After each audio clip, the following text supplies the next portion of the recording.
Salut les amis, bienvenue sur l'Automobile Magazine et bienvenue à Berlin. Alors ça se voit pas, mais aujourd'hui on est à Berlin pour découvrir une nouveauté Dacia, une nouveauté hyper importante pour Dacia. Vous allez me dire toutes les nouveautés sont importantes pour Dacia puisqu'il y a peu de modèles. Mais là on franchit un step puisque c'est le nouveau Bigster. Et le Bigster en fait c'est un concept car qui a été présenté il y a 3 ans, qui annonçait le futur style de la marque. Désormais il est de série et donc on va détailler ensemble tout ce qu'il y a sur cette nouvelle voiture qui vous dit quelque chose, j'en suis sûr, c'est normal. Puisqu'en fait, ce Bigster, vous allez me dire, il ressemble au Duster. Mais en fait, c'est l'inverse qui se passe.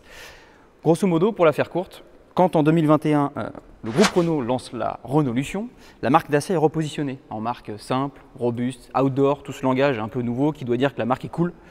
Et donc, le concept car qui est montré sur scène, eh bien, c'est ce Bigster en fait. Et il annonce tous les codes de la marque à l'avenir. En fait, le Duster lui a simplement grillé la prio en étant un modèle un petit peu plus réduit, mais c'est lui qui annonçait déjà tous les codes stylistiques de Dacia. Donc c'est pour ça que c'est un modèle hyper important. Autre chose également, ce que vous devinez sur ce Bigster, eh bien, c'est qu'il est beaucoup plus gros et donc il a une toute autre vocation. Bon, on va rentrer un petit peu dans les détails maintenant que je vous ai posé le contexte. Donc, rationalisation industrielle oblige, ce Bigster partage pas mal d'éléments avec le Duster. La face est quasiment identique, hein. Vous remarquez que les feux, c'est la même chose. La calandre avec le logo au milieu, c'est la même chose également. Dans le bouclier, en revanche, il y a un petit peu de travail avec une calandre en bas, des éléments horizontaux là, comme ça qui viennent ponctuer la calandre un peu différemment du Duster. Ici aussi, ces petits feux là, l'éclairage anti-brouillard, qui ne sont pas présentés comme ça sur le Duster. Mais bon, pour le reste, le capot bosselé, c'est la même chose. La face très verticale, c'est la même chose. Donc, on n'est pas dépaysé. C'est la même chose sur le profil. On retrouve la même ceinture de caisse très haute. En revanche, il y a un peu de nouveauté. Eh ben, ce sont ces jantes qui ici sont en 18 pouces, puisqu'on n'est pas sur une finition totalement haut de gamme, mais assez haute déjà, extrême, qui sont en 18 pouces et qui sur la haute gamme de journée peuvent même être en 19 pouces optionnel. Donc ça, c'est du jamais vu chez Dacia, des jantes en 19 pouces. Ici, c'est du 18. Et de profil, ce qu'on remarque aussi, ce qui frappe, eh bien, c'est l'extension de ce Bigster. C'est là qu'on se rend compte qu'en fait, c'est plus un Duster. Il mesure 4,57 m de long, c'est 23 cm de plus que le Duster, c'est énorme. Et il y a 4 cm qui sont gagnés sur l'empattement, donc l'espace entre les deux essieux. C'est ce qui procure aussi cette impression de taille agrandie pour ce Bigster. Et autre chose que vous avez déjà remarqué, que je suis obligé de vous mentionner également, c'est le coloris Biton. Ça c'est pareil, c'est quelque chose que Dacia n'avait jamais utilisé jusqu'à présent. La possibilité de dissocier la couleur de toit de la couleur de carrosserie. Ça, c'est propre aux SUV du segment C, ce qu'on appelle donc des SUV plutôt familiaux. Et comme c'est la volonté de Dacia de venir jouer dans cette catégorie, eh bien, il faut doter ce Bigster de codes qui sont spécifiques à cette catégorie. La peinture Biton, ça en fait partie. Les jantes de 18 et 19 pouces, ça en fait partie aussi. Alors là, on remarque que le constructeur allemand a conservé aussi dans cette logique de rationalisation industrielle la poignée de porte dissimulée dans le montant. Ça, c'était un truc récupéré du Duster. Tout comme les pare-chocs avec du plastique recyclé. Et c'est un pare-choc un petit peu mousseté là comme ça et c'est bas de caisse moucheté. Tout ça c'est pareil, c'est repris au Duster. L'inscription ici du nom du modèle, ça c'est la Spring qui l'a initié il y a quelques temps. C'est toujours sympa parce que c'est une petite lettrine façon bronze. Et puis si on bascule sur l'arrière, et bien pareil, on n'est pas dépaysé. Le même arrière, les mêmes feux arrière que sur le Duster, l'énorme bouclier bien proéminent qui dépasse. En revanche, la petite nouveauté, elle vient de ce béquet qui est inédit ici. Un bel aileron là, comme ça, qui vient probablement soigner aussi l'aérodynamisme et du coup les émissions de CO2 et les coefficients de pénétration dans l'air de ce Bigster qui optimise tout ce qu'il peut pour être le plus efficient possible. Donc vous l'aurez compris, ce Bigster il est proche esthétiquement du Duster, mais je vous assure que quand on se rapproche, on se rend compte qu'en fait il est beaucoup plus imposant et beaucoup plus cossu aussi. On a l'impression vraiment d'un autre SUV. Alors il y a des codes communs, mais quand on le voit, on se dit qu'il est beaucoup plus concurrent des SUV familiaux que ne peut l'être un Duster qui fait un petit peu jouet finalement. Donc moi j'aime bien le look de ce Bigster qui a grossi, qui a grandi, qui est plus posé. Et maintenant je vais aller vous parler de l'intérieur parce qu'il y a évidemment plein de choses à dire aussi. On y va.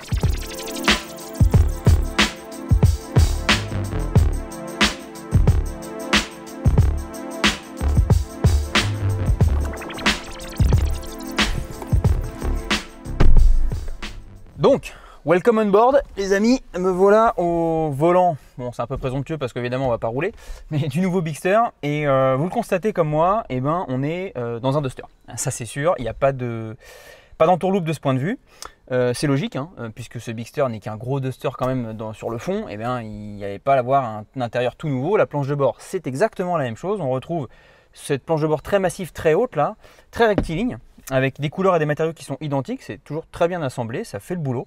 Ça ne fait pas qualitatif dans ce sens que les plastiques ne sont pas forcément moussés, mais tout ça a l'air très bien assemblé.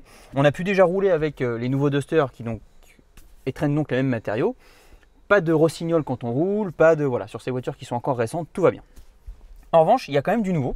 notamment derrière le volant, où on a droit désormais à un combiné d'instrumentation numérique 10 pouces. Ça, c'est inédit, puisque dans le Duster, c'est que du 7 pouces. Là, on augmente de segment quelque part, puisqu'on passe chez les SUV familiaux, du segment C donc toujours, et il faut de l'équipement un peu plus quali, et donc cette instrumentation 10 pouces en fait partie. C'est une première chez Dacia, là encore, hein, donc ce Bigster, en ça, il inaugure pas mal de choses. Elle est plutôt lisible, ça c'est tout comme le système multimédia, à côté, écran tactile 10 pouces, c'est la marque de fabrique de ces deux infotainment, c'est que c'est très clair à la lecture, et plutôt agréable, plutôt reposant même, ça fourmille pas d'informations, ça vous saute pas aux yeux comme ça, plein de bips, ça c'est plutôt pas mal. Le multimédia du coup il est identique au Duster, hein, avec 4 grandes applications qui sont sur le menu Home en permanence. Avec les widgets ici on peut changer donc les menus qu'on veut en priorité, mais tout ça est extrêmement simple à lire. On clique sur l'un, on clique sur l'autre, on revient à la maison entre guillemets avec ces 4 interfaces, c'est facile.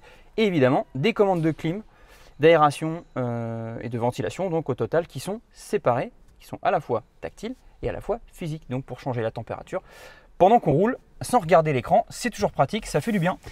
Autre chose sur les boutons, un truc cher à Dacia et au groupe Renault plus généralement depuis quelques temps, c'est la préservation sur le côté gauche de la planche de bord, donc à gauche du volant, d'un bouton raccourci pour les aides à la conduite qui permet non pas de désactiver les aides, ça c'est interdit puisque la réglementation européenne oblige à les rallumer à chaque fois que vous rallumez le véhicule.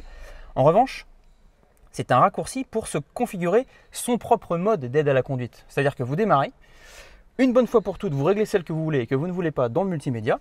Et via cet unique bouton sur la gauche, sur lequel vous appuyez 2 fois, vous avez votre raccourci d'aide à la conduite. La voiture est configurée pour vous. Ça, c'est vraiment un plus dans les Renault et les Dacia depuis quelques temps. Pas mal de constructeurs feraient bien de s'en inspirer. Je pose ça là comme ça. Sinon, la planche de bord est identique au Duster donc, et donc les rangements sont aussi les mêmes. On retrouve une console centrale avec pas mal de rangements en plusieurs niveaux. Ici, un premier endroit pour poser ou un smartphone ou des papiers. Ici, un autre endroit devant le levier de vitesse, boîte mécanique en l'occurrence, puisque c'est une transmission intégrale. Petit spoil pour tout à l'heure. Une boîte mécanique, donc ici, pareil, un bouton de commande, mais normalement qui n'est pas sur d'autres versions, que ça peut être juste un endroit pour poser des pièces ou quoi que ce soit. Et puis là, un porte-gobelet et un petit rangement dans la coudoir centrale. Je vous précise une chose, c'est que cette console que vous avez sous les yeux n'est pas forcément celle qui aura sur les hauts de gamme, où on retrouvera une console plus haute avec la boîte automatique, autre spoil pour tout à l'heure, boîte automatique donc avec une console bien plus haute, un chargeur à induction, c'est aussi de l'inédit chez Dacia, et un volet dépliant qui découvre les porte-gobelets, mais ça je vous le montre en image avec d'autres plans pour illustrer ce que je vous raconte là, pour que vous preniez bien conscience qu'il y a 2 types de consoles selon la transmission que vous choisissez et la finition. Voilà, sinon les rangements sont identiques au Duster, les bacs de porte toujours pas très pratiques, ça c'est dommage parce qu'on peut pas vraiment caser une grosse bouteille quand on part en vacances, c'est que des petites bouteilles qu'on peut mettre comme ça à l'horizontale, c'est un peu bête. Et dernière chose dont il faut que je vous parle, c'est la position de conduite avec ses points forts et ses points faibles. Les points forts, c'est que pour ceux qui aiment conduire dans un cocon, quelque chose qui donne une impression de sécurité, et bien ils s'y retrouveront parce que c'est comme dans le Duster, la planche de bord est très haute, les vitres sont inclinées, le pare-brise est incliné sur moi, les vitres assez basses. Donc voilà, on se sent comme en sécurité dans une voiture très robuste. Ça peut toujours rassurer ceux qui aiment ça. Le point faible, c'est que les amplitudes de réglage sont moindres en fait que dans d'autres voitures du segment C, donc du segment familial. Donc aussi bien pour la colonne de direction que pour les sièges, on est dans une voiture qui ne permet pas tous les réglages possibles quand on est grand. Notamment, ça peut poser problème au niveau du déploiement des jambes et de l'assise pour les longs trajets, mais ça reste un petit défaut eu égard à toutes les qualités de la voiture par ailleurs sur le sens de l'accueil. On va basculer derrière parce qu'il y a quand même beaucoup de nouveaux avec l'agrandissement de l'empattement et de la voiture.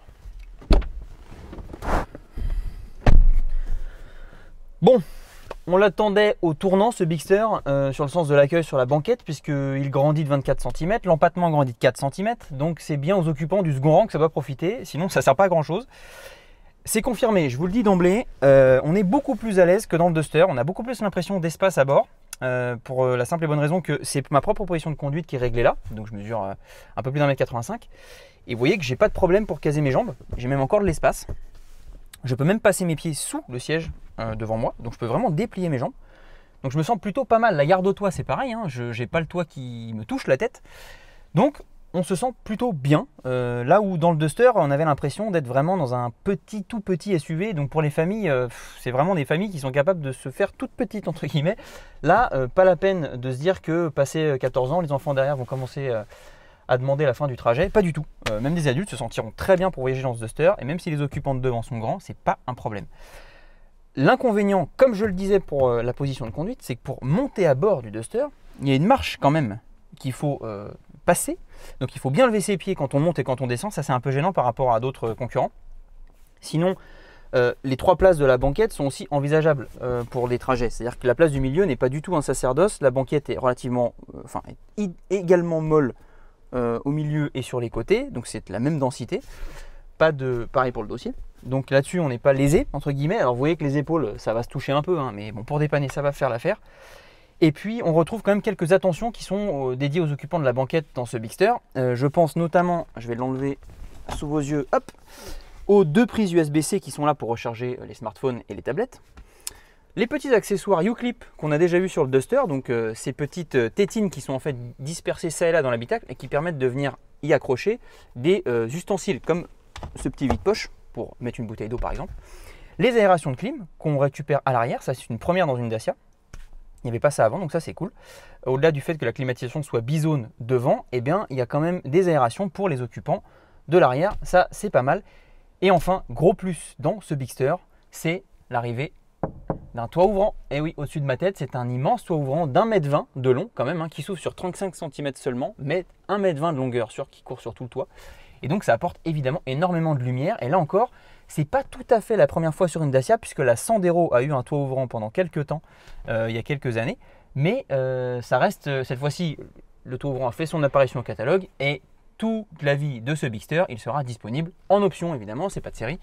Mais quand même, c'est une première chez Dacia d'instaurer un toit ouvrant comme ça, en équipement, disponible en option sur toute la vie d'un véhicule. Ça participe aussi de cette idée que le Bigster, eh ben, il va venir jouer sur les plates-bandes de SUV un peu plus cossu. Et petit bonus avec la petite languette qui est là, que je vais tirer et qui va me permettre, voilà, de déployer un accoudoir central.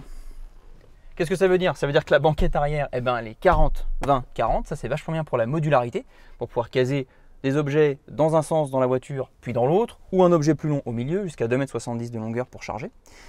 Ça, c'est un vrai plus. Et puis, vous voyez ces 2 petites fentes là qui sont en direction en fait des occupants des sièges d'à côté. Et donc, j'ai pas mon smartphone sur moi, c'est dommage. Mais si je l'avais, eh bien, je pourrais planter mon téléphone et le regarder. Il tiendrait debout comme ça face à moi.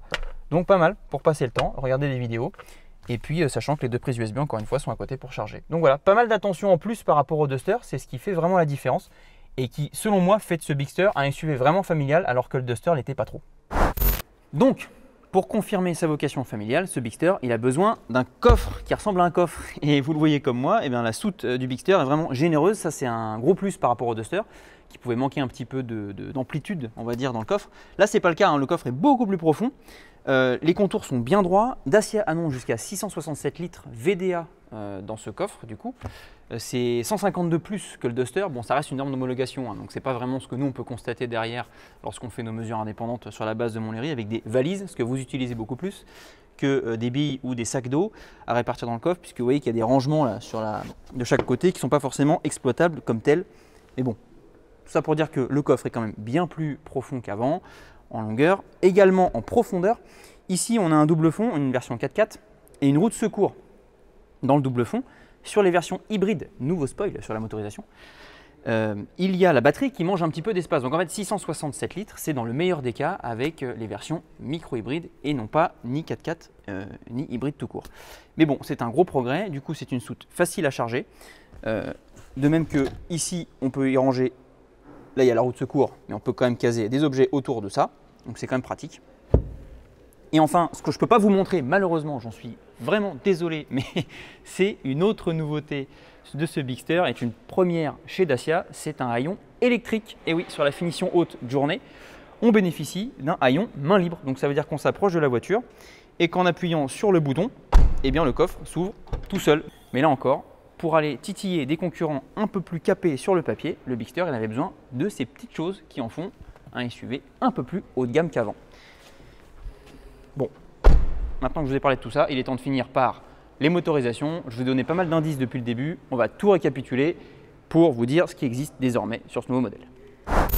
On termine avec le chapitre motorisation qui est extrêmement important pour ce nouveau Bigster. Donc, sous le capot, il y a ce que vous connaissez déjà et ce que vous ne connaissez pas, il y a du nouveau. Je vais commencer par ce que vous connaissez. C'est la présence du 3 cylindres, 1,2 litre, turbo, micro-hybride, 48 volts. Ça, c'est un moteur qu'on connaît depuis pas mal de temps maintenant, que le Renault Austral a inauguré, que le Duster a repris depuis, et évidemment, il est reconduit ici sous ce capot. Donc, ce moteur, il existe en 2 niveaux de puissance. 130 chevaux lorsqu'il est accouplé à une transmission intégrale, et 140 chevaux lorsqu'il est accouplé à rien du tout. Donc voilà, vous avez le choix entre TCE 140 ou TCE 130 4x4, mais c'est le même moteur, micro-hybride 48 volts.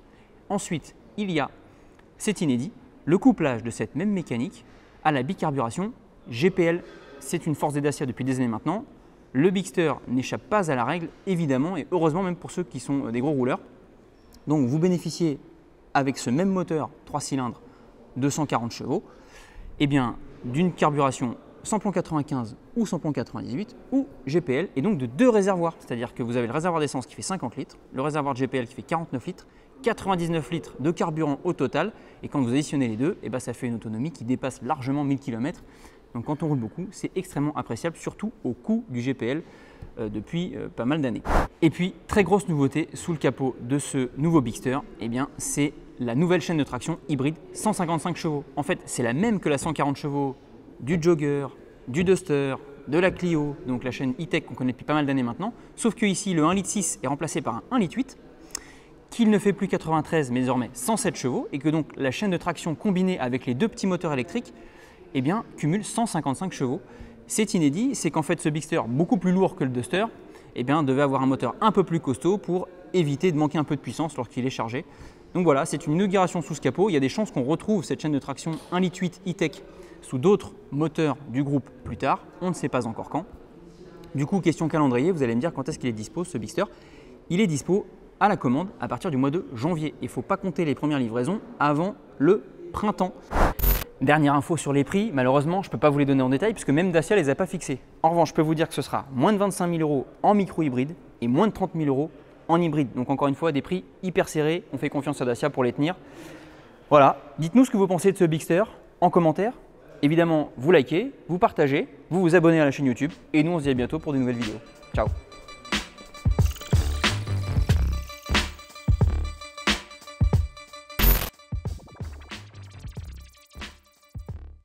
Et vous cumulez donc 2 réservoirs, celui d'essence, 50 litres, celui de GPL, 49 litres, donc 109 litres.